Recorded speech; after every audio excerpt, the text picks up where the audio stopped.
ایام فاطمیہ کا آغاز ہو چکا ہے اور یہاں پر رشتہ پارک میں جو ہے مجلس اعلیٰ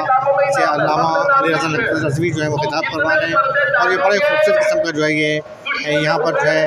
ایک شبیہ بنائی گئی ہے جس میں بی بی فاطمہ الزہرا سلام علیہا کے گھر کو جو ہے وہ تشبیہ دی گئی ہے، جس میں بی بی کا دسترخوان ہے، چکی ہے، اور جو ہے وہ دیگر جو ہے وہ مقدس جو ہے اشیاء ہیں وہ آپ دیکھ سکتے ہیں۔ جنت البقیع کے حوالے سے آپ دیکھ سکتے ہیں کہ قبر سیدہ دختر رسول خدا سلام اللہ علیہ، قبر امام جعفر صادق علیہ السلام، قبر امام محمد باقر، قبر امام زہرا العابدین، قبر امام حسن مصطفیٰ،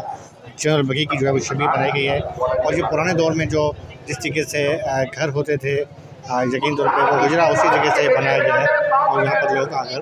ہم لوگ جو ہے زیارت کر رہے ہیں۔ شبیہ میں جو پرانے دور کے جو ہے وہ چٹائیاں استعمال کی گئی ہیں وہ اس بات کی غامازی کرتی ہیں کہ بی بی سیدہ فاطمہ الزہرا سلام علیہا کی انتہائی زندگی جو ہے سادہ اور جو ہے بالکل سادگی پر مبنی تھی۔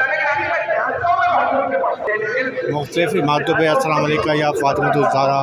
سلام علیہا کے جو ہے وہ بینرز آویزہ کیے ہیں۔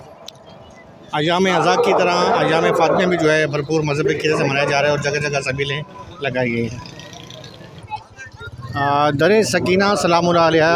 کے جو منظر کشی کا جو کیمپ ہے اس پر آپ جو ہے ہزاران ایمان مخلوق کی بڑی تعداد موجود ہے،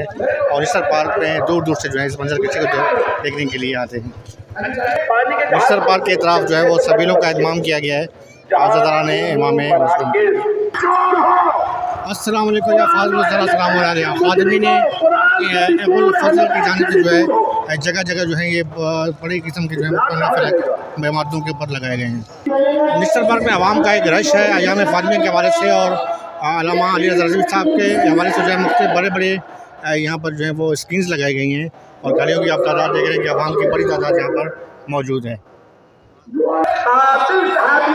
ایام فاطمیہ کے حوالے سے جو ہے ویسے تو ملک بھر میں جو ہے مجالس جاری ہے، لیکن کراچی میں جو رشتہ پارک کے مجالس ہیں ان کو ایک اپنی خاص نوعیت حاصل ہے، اور بڑی عوام کی بڑی تعداد اس میں